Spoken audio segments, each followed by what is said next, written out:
meu pai, ele morreu faz 7 anos, tinha 13, isso. Meu pai não era uma pessoa muito certa, tipo, honesta. Ele fazia coisinhas erradas porque a gente passava muita necessidade. Aí, ou ele entrava numa vida tão boa, ou a gente passava muita necessidade. O dinheiro que minha mãe recebia era muito pouco. Ela era costureira, recebia, sei lá, menos que um salário mínimo. Era pra 3 filhos. Eu, ele e tem a outra mais velha. Você é do meio ou você é mais... Eu sou a caçula. Ah, você é mais nova. Ele é do meio e tem a outra mais velha. Ah, tá. E aí... Eita, por onde eu começo? Aí pronto, aí ele fazia, tipo, sabe? Era uma vida muito doida, assim, porque pra mim era normal. Tipo, eu assistia TV, às vezes saía notícia do meu pai, tipo, em programa policial, sabe? E aí minha mãe fala, tipo, minha mãe tentava explicar assim, falava, ai, filha, é pra gente conseguir se manter. Tipo, se ele não fizer isso, sabe? Sei. Aí pronto, aí ele vivia isso, tipo, eu não conseguia muito ver ele, porque ele quase sempre estava preso, então ele não era tão presente. Mas era meu pai, né, gente? Não tem muito o que falar. Sim. Aí pronto, quando ele foi preso 4 vezes, e aí da última ele ficou com aquela pulseira, sabe, na tornozeleira, que ele só podia sair de casa por certos quilômetros, assim. E aí, enfim, ele meio que parou com isso, ele falou que não ia mais, que não dava mais certo, que era muito sofrimento. Nossa, era tanta coisa que rolava. E aí, pronto. Só que aí, quando você entra nessa vida, meio que não tem muito como sair, né? E aí ele devia uns negócios, ele não tava 100% direito. E aí vieram cobrar. Mataram ele na porta da minha casa, em Fortaleza. Você tá brincando. E você tava em casa? Vocês estavam em casa? Eu tava Nossa, eu tava na sala de casa, assistindo Malhação. Lara. Ai, É por isso que eu não sabia se eu falava ou não. Fofa, meu Deus. Ai, meus sentimentos. Você não tem muito o que falar, né? É difícil, delicado. Mas pai é pai. Pai é pai. Mãe é mãe, isso mesmo. E ele tava ali para um bem, né? Sim. Véi, era muito doido, porque, tipo assim, a gente queria que ele saísse disso, eu queria ter uma família normal, que trabalhasse normal, mas não dava, porque senão a gente ia passar muita fome, sabe? E vocês moravam na periferia?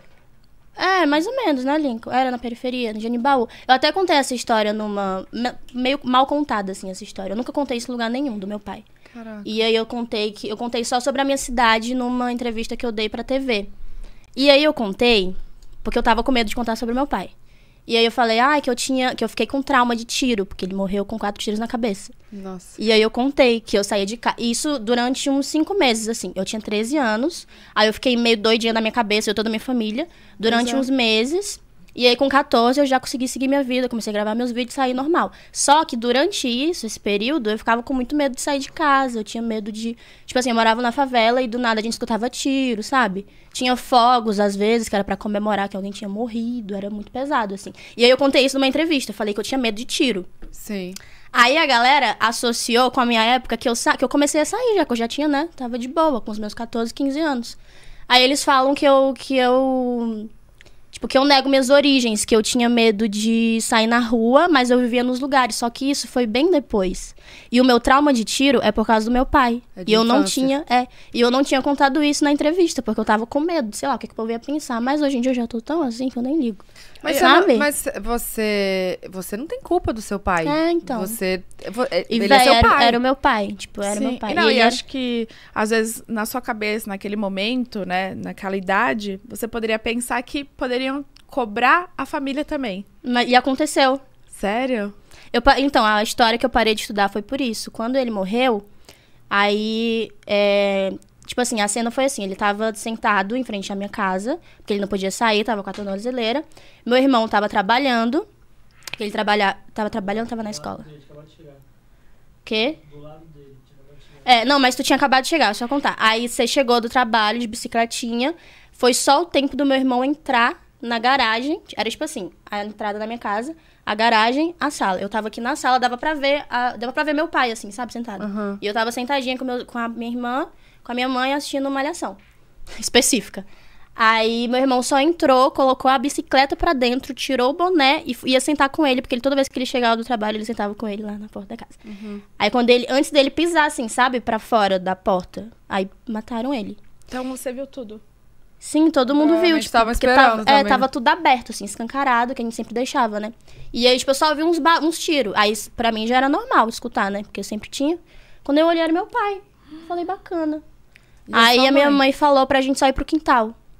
Que a gente tinha esse costume, tipo, Sei lá, tinha várias vezes que polícia chegava na porta da nossa casa pra, sabe, procurar meu pai e tal. E a gente corria pro quintal. Aí foi a mesma coisa. A gente achava que era, sei lá, polícia, alguma coisa. Mas era alguma coisa que ele devia, que a gente não sabe até hoje.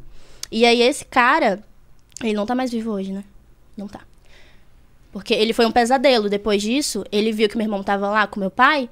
Ele começou a achar que meu irmão também era. Só que meu irmão matou nem a moça. Ele tinha acabado de chegar do trabalho dele. Bonitinho, fofinho. A gente ficou com muito medo nesse período. Tipo assim, ele saía pra trabalhar e esse cara morava lá pelas redondezas. E seu irmão trabalhava com o quê? Ele trabalhava numa oficina estofado, fazendo pezinho de sofá, sabe? Alumínio. Pois é. E aí ele continuou nesse trabalho. Eu continuava estudando normal, só que o cara morava nas redondezas.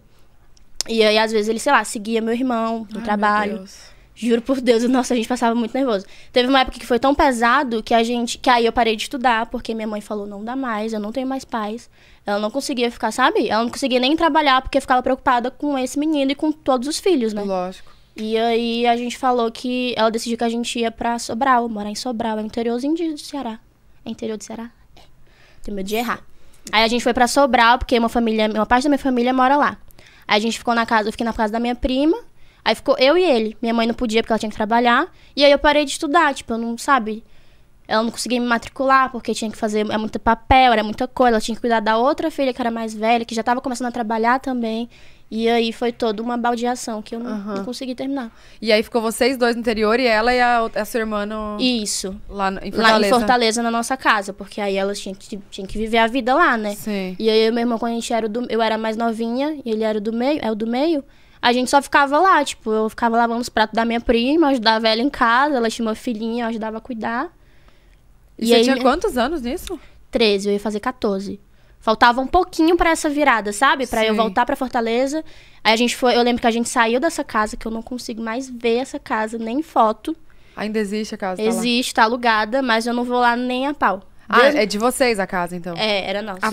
A casa que vocês moravam. Isso, a casa que a gente morava, que aconteceu, tipo, muita coisa ruim, sabe? Inclusive o final desse babado. Não consigo ver por nada. A gente saiu de lá, fui morar na casa da minha avó, que era no mesmo bairro, assim. Aí foi nessa casa que a gente começou a viver melhor, tipo... Eu comecei a ter acesso à internet, que eu não tinha até então. Comecei a ver vídeo no YouTube, comecei a ver o Daniel Savoia, Fit Dance, comecei a dançar, isso explica tudo ali. E bum. É. E você gravava como? Com o seu celular? Eu tinha um celularzinho, um LGzinho, falei marca. Um celular, gente, eu tinha um celular, um Ué, vai smartphone. que a LG te contrata. Pois é. Eu nem uso outra marca, tá? Eu uso LG. Pois é, já ia mostrar a LG que ela não está usando. Eu tinha um LG, eu me recompus agora que eu fiquei nervosa. Toda vez que eu falo isso, eu fico muito nervosa. Ah, mas enfim. Você faz terapia, né? Amiga, assim, a primeira vez que eu falei sobre isso foi na terapia. Porque nem com a minha família eu converso direito. Tipo, a gente ficou tão, assim, abalado que aconteceu. E a gente ficou, assim, estarrecido. Tipo, meu Deus. Quer apagar, né? Um pouco da memória. A gente não gosta de lembrar. Tipo, ele escutava muito Racionais, MCs. Eu escuto até hoje. Toda vez que eu escuto, eu me desmancho de chorar. Eu e todo mundo lá em casa. Por que lembra? Porque lembra muito, é a cara dele. Tipo, a casa lá é a cara dele. Eu não tenho nenhuma lembrança, sabe? De roupa, assim, porque não dá. Tudo que eu vejo, quando eu falo, quando eu toco no nome, eu fico assim. Ai, emocionante. Aí, Oh, que bonitinha. É foda essas coisas, É né? babado. E, tipo assim, faz 7 anos, eu tava até falando pra amiga minha esses dias, tipo assim, faz 7 anos, vai fazer 8. E eu lembro, parece que não é verdade. É que nem quando algum artista, assim, recente morre, né? A gente fica, meu Deus, é inacreditável. Tipo, parece que não aconteceu. Não cai a ficha, Não né? cai a ficha. Tipo assim, recente, mas tipo assim, faz 7 anos e não caiu a ficha. Parece que ele tá, sei lá. Eu tenho a impressão que ele tá preso, porque ele passava muito tempo preso. Eu tenho a impressão que ele tá preso e que ele vai voltar. Porque do nada ele voltava pra casa. Essa é a impressão que eu tenho. Sim. Ah, mas eu acho que a gente... Na vida a gente tem muitas perdas, né? Eu acho que cada um encara de um jeito. E se pra você é melhor você achar que ele tá viajando, que ele tá... Sim, eu tenho esse pensamento. Tudo bem, entendeu? Não cai a ficha, velho, não cai. Mas é muito difícil, as pessoas julgam muito. quando não passam, né? Quando não estão na pele. Então, eu nunca passei por isso, eu não consigo imaginar o que você sente. É muito delicado. E as pessoas precisam respeitar. E é a sua história, você não precisa ter vergonha. Você não precisa eu não tenho. culpar. Depois se culpar. que eu fiz a terapia, aí eu contei, tipo, foi a única pessoa, assim, porque só minha família sabia, nem meus amigos mais próximos. Tipo assim, nenhum amigo meu sabe disso, tô falando isso agora, ninguém sabe. Sim. Eu contei na terapia, e aí ela falou que eu precisava contar, tipo, que precisava tirar isso de mim, sabe? Porque parece um peso. Que toda vez que toca no assunto de pai, eu fico que bonitinha. Eu fico assim, eu travava, tipo, eu falava, não tenho pai, tipo, ele não tá mais aqui, e não contava, sabe, a história.